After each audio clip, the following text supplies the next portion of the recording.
Yo, it's a 32-day update. My name is Sip, and I am Ketovore. So I want to go ahead and address a couple of things. Had somebody comment about my channel name.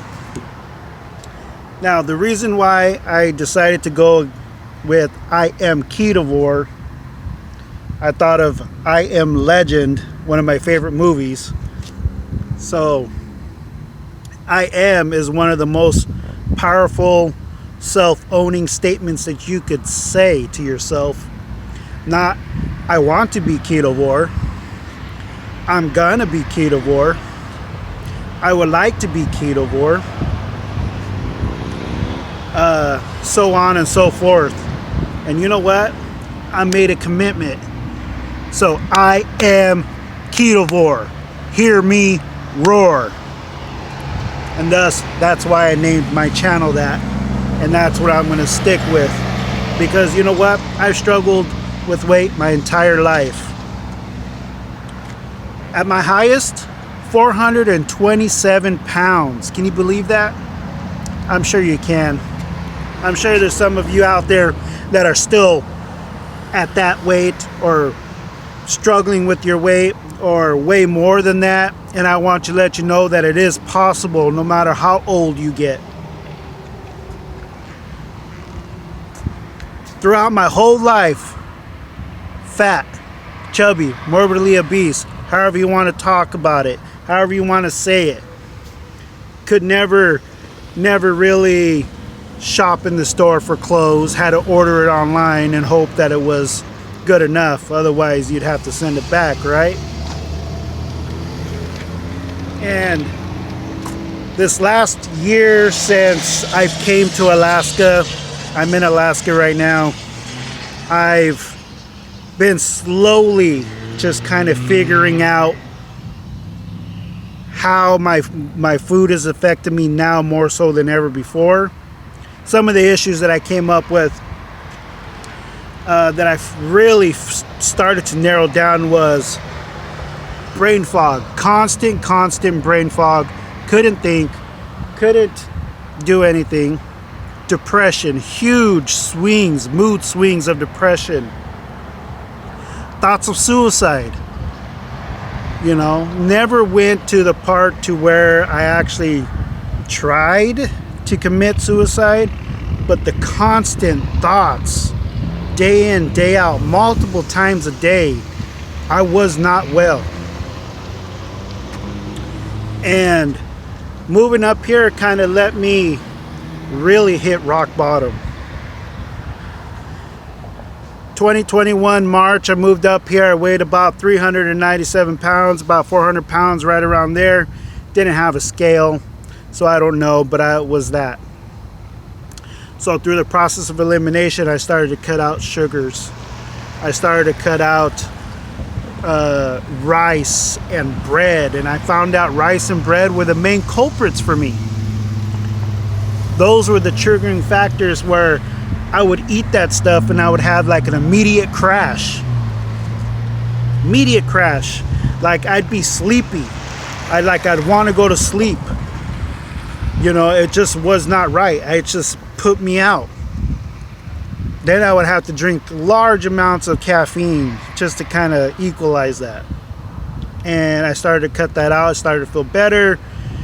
You know, and I would still have my spouts. I would still go buy pizza, the frozen pizza, eat that every once in a while. And then I would have the negative effect. And it was just bouncing back and forth, trying to figure out what's going on. And I started to just kind of eliminate that. Then I went to like chicken and veggie mix, kale, spinach. I started to eat more of that. And I started to feel better. So throughout this process, I've lost, since before I started going mostly carnivore for the most part, I started at 360 when I started carnivore. So I probably lost 40 pounds over a year. It took longer than a year to lose that. And by just trial and error, right? By just trial and error, I managed to lose that in over a year, right? I was still eating these inflammatory foods that I didn't know about.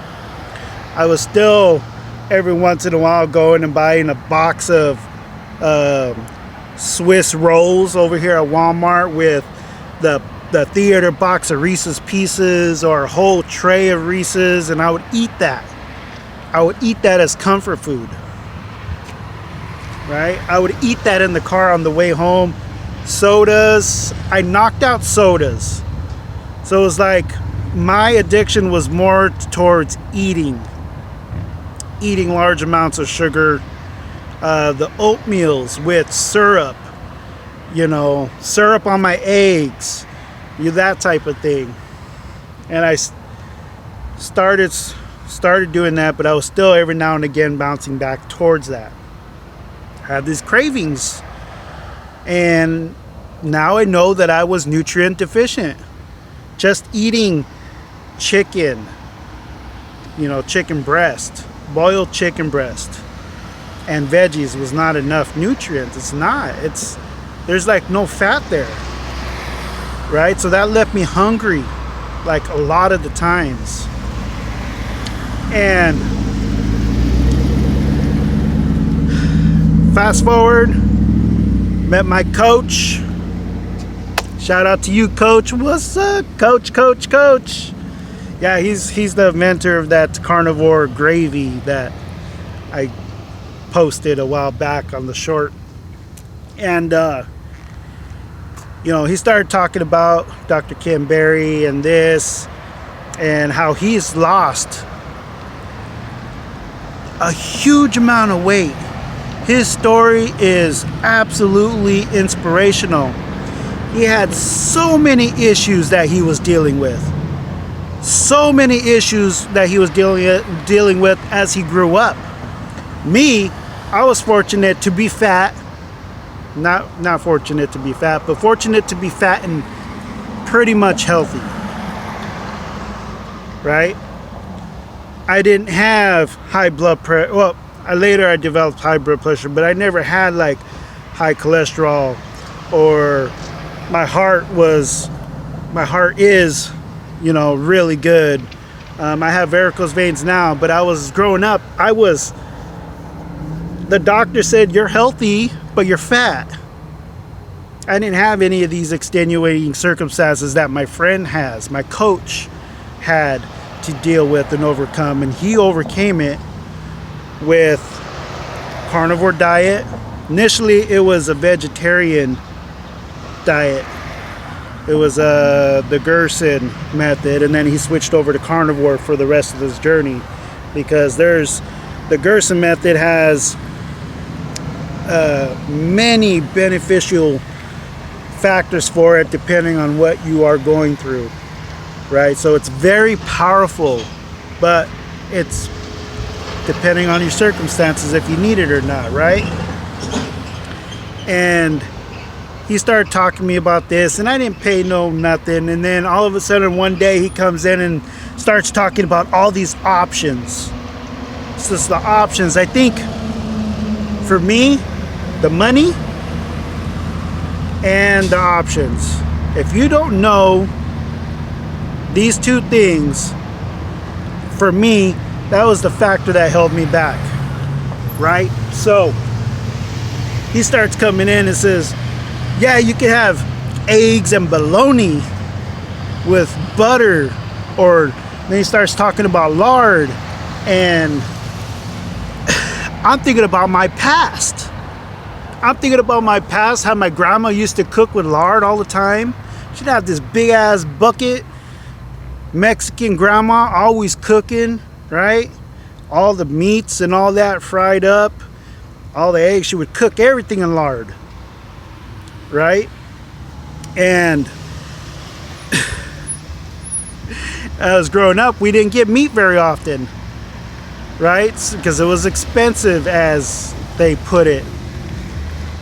and they would buy bologna and all these sugars, hot dogs, but not only that, bread, all these fillers, rice, beans, and that's how I got fat. My mom would bring me Subway. When she worked at Subway, she'd bring home some Subways, and I would eat that. I would get full on that, and we all know that bread is full of sugar and chocolate milk, and here comes the summer with all the fruits that they would bring home, and I would gorge on that. So I was always taught that meat was expensive. Meat still is expensive, but when you're eating less anyway and you're not buying all these other stuff, guess what? It's actually affordable. And I was like, wow. So he's over here talking about all these things, all these options, what to make, and I'm already doing an elimination diet without me even knowing it. I'm already phasing out these foods that I know affect me, that give me the muscle, the joint stiffness in my hands and my legs, the swelling in my legs, the brain fog, you know, the no energy, the always hungry, right? And I go, you know what?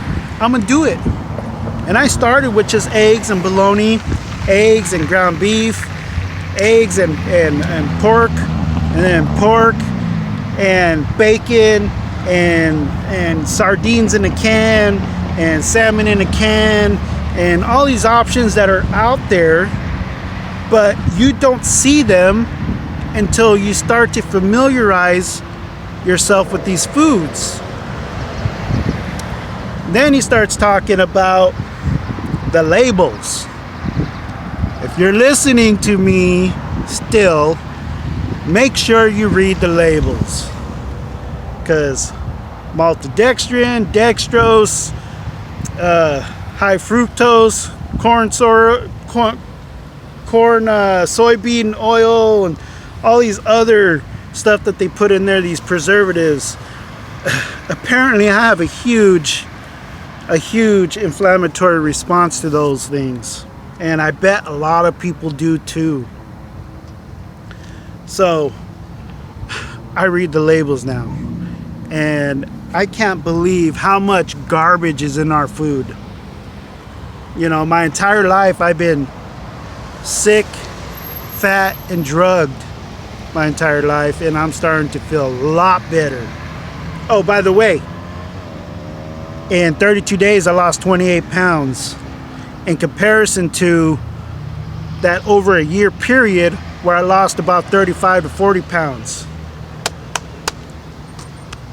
Yeah, I'll pat myself on the back, but I also got to give a big ups to my coach. And so that's where I started, and that's where I'm at now. Now, I want to talk about some of the negatives that I experienced, because it's a learning step, and only you could go through this by going through the process. I'm paying attention to what you eat, right? You got to pay attention to what you eat and how you feel. It's the whole bowel and gut issue. So, pork rinds were my friend for a really long time, but I found out that I have a huge, it's no surprise, and a huge addiction to eating the same thing in mass quantity. Whether it's a bag of potato chips or a bag of candy. I'm not talking about a little bag, I'm talking about an actual bag of candy. I'll eat the whole damn thing. A gallon of ice cream, I'll eat the whole damn thing. You know, so the pork rinds, I ate the whole damn thing. And apparently it's too much for me, and it gives me some really loose stool. And there are some other foods that do that too. And if you don't get the chemistry just right, with the right amount of fats and the right amount of protein, you're gonna go through some gastric issues. Maybe not. Maybe my system is, you know, adjusting. But once you adjust and you get down your baseline of foods that you're gonna eat every day, it's off to the races, and everything is gravy. you know? And as far as the negatives, that's the only negative that I can think of. That if you're not careful with what you eat and how much you eat, that you can experience the shats. Like literally, shotgun explosion, peeing out your butt if you're not careful, right? Other than that, the positives, oh my God. The positives, I have more energy. There have been times that I wake up like after 5 hours of sleep and I'm ready to go. I'm like, what the heck is going on? It used to take me like 2 hours at least to wake up after a pot of coffee to get out. And I don't wake up with stiffness. I sprinted up steps now. I feel like limber now. It's just incredible. I walk, my body feels stronger. My walk feels stronger. I don't get winded as easy. I still get winded, of course, but I don't get winded as easy. I can walk way more than before without sitting down. Standing, the pain in my feet are not as much because of the weights that has been dissipated. So the swelling of my feet are starting to come down. My shoes are starting to feel a little bit better. I put on a t-shirt that I had 13 years ago. It was tight. It was probably the last time I wore it, actually, right? So I put it on and it fit good. It was a 5X. This is a 5X and it fits. I don't know if you can see, but it fits good. Fits perfect. My other shirts are 8X, you know, and they feel bigger now. My pants, all I have to do is loosen up my belt, and I can just slide them off. I don't even have to unhook it or zip it, and I can just slide them back on. That's how much weight I've lost for my pants. It's just insane, and I'm gonna keep going with it. You know, I'm ketovore because obviously I'm gonna go in and implement some stuff back after my 90 days, and I kind of fell off the wagon a little bit. I started drinking. I didn't want to drink soda. But Coke Zero is okay once in a while. But the moment I tasted it, because I have an addictive issue with it, I've already drank 3 44 ounces in the last couple days. But I put salt in it, and that stuff was bomb with salt. Oh my gosh. Oh, the fasting came natural. After about a week, I was doing like 17-hour fasts every now and again. Like there was like 3 of them, and then there was the 24, the 28, the 31, the 32, the 36, and my last one was the 48-hour fast, and it didn't even faze me because I wasn't even hungry. In fact, towards the end, I had to eat. I didn't need to eat, but I wanted to eat, just because I didn't know like how my system was gonna react if I go any longer. You know, so I'm still like trying to figure myself out on that aspect of the fasting. But I drank lots of water. I still had salt. It wasn't a water fast. Don't get me wrong. The salt is key. Calcium is key.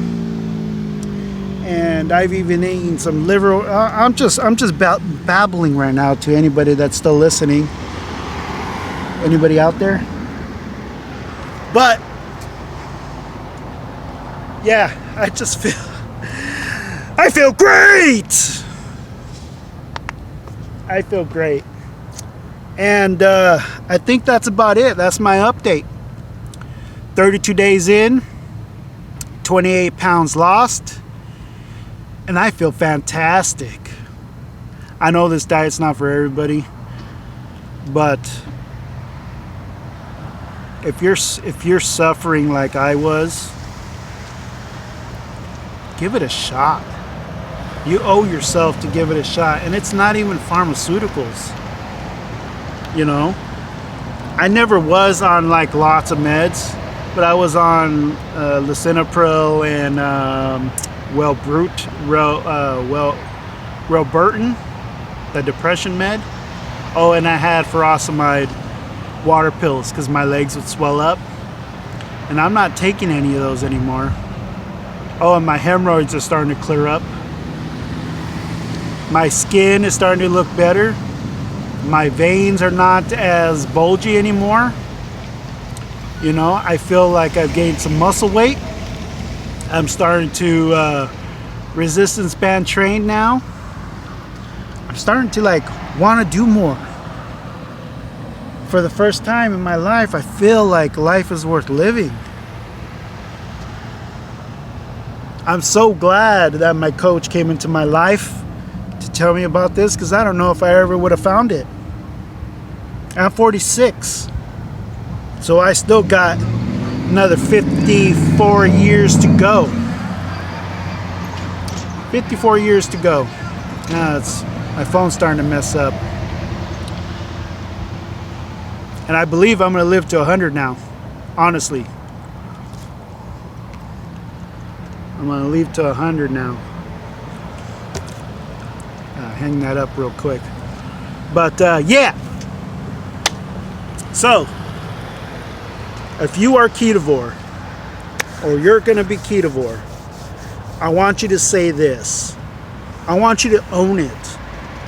I want you to know that there's a diet that you can tailor for yourself that includes plants that don't inflame you, with meat and some organs and water and salt, and you can lead a better life. And I want you to say this with me. I am ketovore. I am ketovore. Hear me roar. Hear me roar. I am ketovore. Hear me roar. Hear me roar. Till next time, I'm ketovore, and take care.